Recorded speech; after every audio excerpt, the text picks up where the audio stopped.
O FII em foco de hoje é o INLG11. Será que ele é uma boa opção de fundo imobiliário para diversificar uma carteira? Eu vou fazer uma análise completa desse fundo imobiliário e eu vou dar a minha opinião. Esse é um fundo imobiliário que é gerido pela Interasset. Ele é um fundo de logística. Ele surgiu em 2019, portanto ele já tem aí um bom histórico de negociação na bolsa. Eles cobram uma taxa de 0,46 sobre o PL. Eu acho que é uma das taxas de administração mais barata que eu já vi. E olha que é um fundo de gestão ativa. A gente vê aí os fundos de logística, os maiores, cobrando uma taxa de administração aí acima de 0,80, 1,15%. Então, assim, eu achei muito barata. Eles têm atualmente 18.197 cotistas. O patrimônio líquido desse fundo é 455 milhões de reais. O valor patrimonial por cota, ou seja, o valor justo, é R$ 100,78, mas se a gente olhar aqui no Status Invest, por exemplo, ele está sendo negociado hoje a R$ 68. O PVP dele é de 0,67, ou seja, que ele está sendo negociado com 33% de desconto. Pode ser uma boa oportunidade de valorização, de ganhar com valorização de cota. Mas é claro que tem que ser feita uma análise muito bem feita para saber se vale ou não. Voltando aqui para o relatório gerencial, eu quero falar com vocês sobre o portfólio desse fundo imobiliário, já que ele é um fundo de tijolo. Eles têm atualmente 4 imóveis, são 4 ativos, porém são 14 galpões, porque esses galpões são modulares. Como assim? Eles têm a capacidade de mudar a estrutura, não a estrutura do empreendimento em si, o alicerce e tudo isso, mas, por exemplo, eles podem mudar o padrão, a disposição das paredes, por exemplo, e locar para mais inquilinos dentro de um mesmo galpão.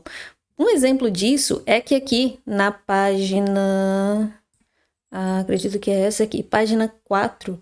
Lembramos que a área do locatário anterior foi pulverizada em 6 novos locatários, ou seja, eles trocaram um inquilino por mais 6 inquilinos. Também poderia ser trocar 6 inquilinos por 1, trocar 2 por 4, sabe? Eles podem modular esse galpão da forma que seja interessante tanto para o fundo quanto para a empresa que quer locar esse imóvel. Eles têm uma concentração aqui de 49,2% no imóvel Viana, porém, essa concentração de receita, ela é por imóvel e não por inquilino, porque eles têm 32 inquilinos. E a gente pode ver aqui mais abaixo os locatários. Infelizmente, esse é um ponto negativo do relatório do Interlog, é que eles não trazem para a gente quem são os inquilinos, eles só trazem o setor de atuação. 71,4% deles têm algum tipo de exposição ao e-commerce. A gente sabe que o e-commerce é um setor que cresceu muito nos últimos anos,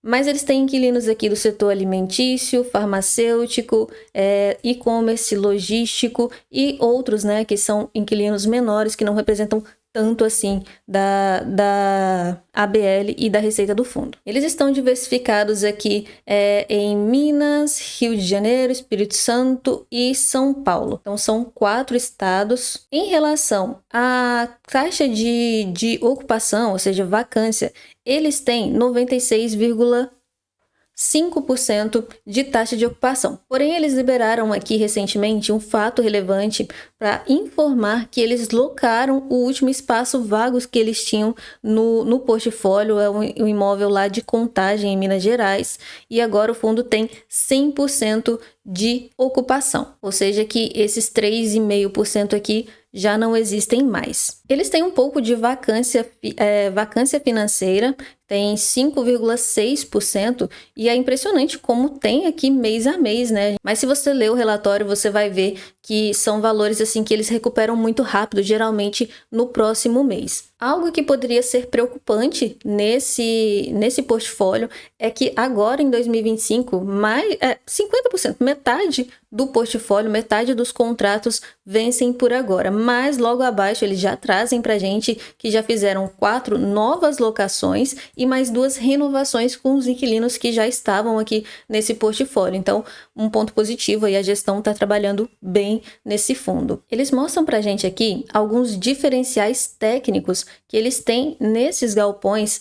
Tem portaria blindada, ou seja, tem segurança para os funcionários que trabalham aí, para a empresa que tem a operação nesses imóveis. Operação modular e flexível, que são aqueles galpões que eu já falei sobre eles, né? Permitem uma melhor negociação comercial e rápida absorção, rápida locação. Tem um pé direito de até 12 metros, isso é muito bom, importante para as empresas que vão ter essas operações aí, tanto para uma capacidade maior de armazenagem, porque podem empilhar o material um sobre o outro, fazer essa armazenagem vertical, e também para as máquinas que transitam aí, se for uma empresa que precisa daquele maquinário gigante, eles vão ter espaço para andar tranquilamente aí. E isso aqui também é importante, a carga do piso, justamente porque esse maquinário ele é pesado, então eles precisam transitar aí sem causar a destruição desse piso. E a base de apoio, isso aqui é extremamente importante, que eles têm lá no galpão restaurante, serviço, limpeza, manutenção. O restaurante ele é importante porque esses galpões eles têm muitos funcionários e por mais que fale, não, é um galpão last mile, é um galpão próximo ao centro urbano da cidade, mas os funcionários que trabalham aí, geralmente esses galpões eles estão localizados perto de rodovias. Então imagina o funcionário ter que pegar a rodovia para voltar para casa para almoçar, por exemplo. Então, se ele puder ter toda essa estrutura aí próximo a ele, ele vai ganhar muito tempo. Aqui eles trazem para a gente a descrição de cada um dos imóveis, né? Tem uma aqui que é classificação A, tem especificações técnicas muito boas. Tem 15 módulos, ou seja, um galpão é dividido em 15 espaços diferentes. Aqui são 7 clientes e o fundo ele tem uma participação de 80% nesses imóveis. O INLG ele é majoritário na maioria deles. Aqui, por exemplo, ele tem 46,25% e aqui 22%. Os contratos também, eles têm típicos e atípicos, mas a maioria são típicos. E não se enganem, isso é muito bom, até porque eles trouxeram uma parte pra gente, um gráfico aqui, olha só, que é comparando o preço do aluguel da região onde o galpão se encontra com o preço de aluguel cobrado pelo INLG. Aqui está abaixo do mercado, aqui está quase igual, né? Praticamente empatado. Esse aqui está acima do valor de mercado e esse aqui bem abaixo. Esses valores que estão abaixo, eles podem, por exemplo, quando tiver uma revisional, já que é um contrato típico, o fundo pode mudar, pode aumentar o valor do aluguel. Então, ele pode se beneficiar com isso. Se fosse um contrato atípico, por exemplo, ele não teria esse benefício, porque ele teria que abrir mão da revisional para ter um contrato mais longo e mais conservador. Agora, vamos falar um pouco sobre a alavancagem do fundo. Eles trouxeram para a gente aqui o balanço patrimonial e um cronograma, algo que todo fundo imobiliário deveria fazer, que é o cronograma de obrigações do fundo. Mas antes, eu gosto de olhar o informe mensal de cada fundo imobiliário. Esse aqui é o último que foi publicado, é de competência de fevereiro e a gente pode tirar algumas informações aqui. Primeiro, o caixa do fundo, atualmente ele tem disponibilidades que são o caixa e o que está alocado em títulos públicos de 26 milhões e meio. E lá embaixo, no passivo, a gente pode olhar que ele tem uma obrigação por aquisição de imóveis no valor de 85,7 milhões de reais. E aí o que a gente pode fazer? Pega esse valor aqui da obrigação que ele tem e diminui o valor que ele tem em caixa, aqueles 26,5 milhões de reais. Então, partindo do princípio de que o fundo vai usar o que ele tem em caixa para pagar a dívida, ele tem um passivo por obrigação de aquisição de imóveis de 59,1 milhões de reais. Esse valor a gente pode dividir pelo ativo do fundo e multiplicar por 100, que vai dar um passivo, uma alavancagem de 10,86%. Então, esse seria o índice de alavancagem do... Mas, aqui no relatório gerencial, a gente pode ver que eles têm parcelas a receber, porque eles venderam a totalidade de uma participação que eles tinham no imóvel lá em Goiânia. Então, em abril, que é esse mês, esse relatório é de março, né? Então, em abril, eles vão receber 30,4 milhões. E aí, somando isso ao caixa que eles têm, eles vão ter um total em abril de 53,4 milhões. Em agosto, agora desse ano, eles têm que pagar uma parcela de 27 e outra de 23 milhões de reais. E aí, eles vão ficar com um caixa de 2,9 milhões de reais. Lá em setembro, que é um mês depois, eles vão receber a próxima parcela, que é a terceira parcela da venda que eles fizeram desse imóvel. Entrará no caixa do fundo mais 30 milhões. E aí eles vão pagar no mesmo mês 7 milhões. Total que eles vão ficar com um caixa de 26,3 milhões de reais. Só que lá em 2026, lá no finalzinho do ano, eles vão ter que pagar uma parcela de 34,9 milhões de reais, sendo que eles só têm um caixa de 23. E aí eles vão ficar devendo 8,6 milhões. Então, a alavancagem do fundo até agosto de 2026 está super tranquila, mas aí quando chegar esse período, ou eles vão ter que vender uma nova participação, ou eles vão ter que emitir, ou fazer uma nova dívida, né? Securitizar algum recebível para pagar essa dívida, mas é um valor, assim, baixo, né? Na minha visão, é uma alavancagem tranquila. Agora, falando um pouquinho do resultado do fundo, vamos falar de rentabilidade.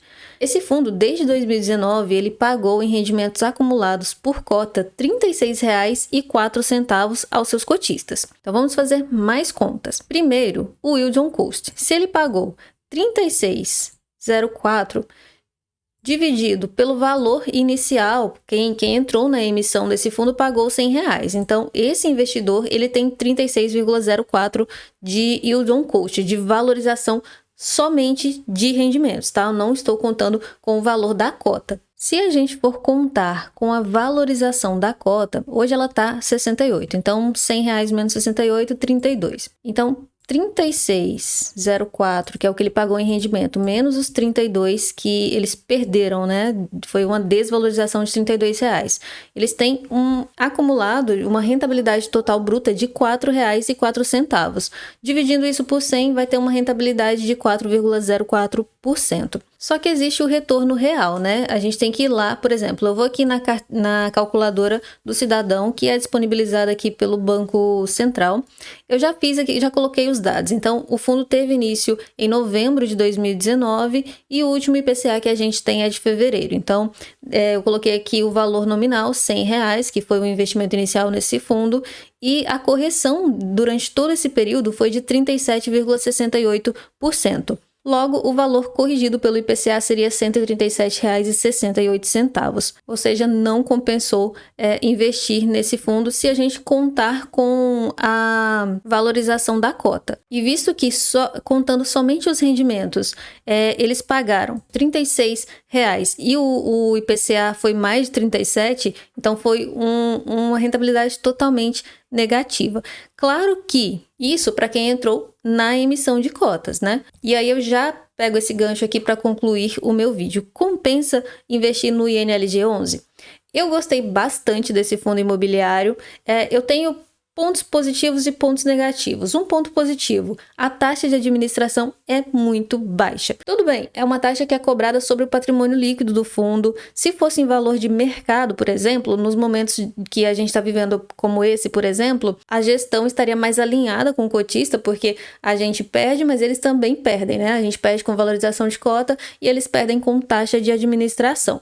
Mas, apesar dos pesares, ainda assim é uma taxa muito barata, visto que eles não cobram taxa de performance. Para mim, isso é um ponto positivo. Segundo ponto positivo, a gestão está fazendo um bom trabalho. Se você for filtrar ali, por exemplo, eu uso o Status Invest, se você for na parte de comunicados e você filtrar por fatos relevantes, tem um monte de fatos relevantes, porque a gestão se movimenta bastante. Então, apesar de ser uma taxa barata, a gestão é bem ativa, tem muito contrato de locação, tem venda, tem compra. Para mim, isso conta como ponto positivo. Outro ponto positivo, o terceiro, é o portfólio. Eu gostei bastante do portfólio. Essa questão dos galpões serem divididos, né, serem modulares, é muito interessante, visto aí o que aconteceu, né? Trocar um inquilino por 6, ter 4 galpões, mas ter 32 inquilinos. Para mim, isso é um ponto muito positivo. Agora, ponto negativo para esse fundo, a rentabilidade, especialmente a rentabilidade. Não compensou. Claro que não compensou para quem investiu na emissão de cotas. Agora, quem está entrando agora nessa baixa que tem, vai ganhar quase 1% para ter um portfólio bom. O ponto negativo também é a questão dos inquilinos, né? Eu ia falar bons inquilinos, mas eu não sei quem são os bons inquilinos, né? O relatório não traz para a gente quem são esses inquilinos. Para mim, isso conta como ponto negativo, mas tampouco é a pior coisa do mundo, né? Não é o único relatório, não é o único fundo que não traz essa informação para a gente.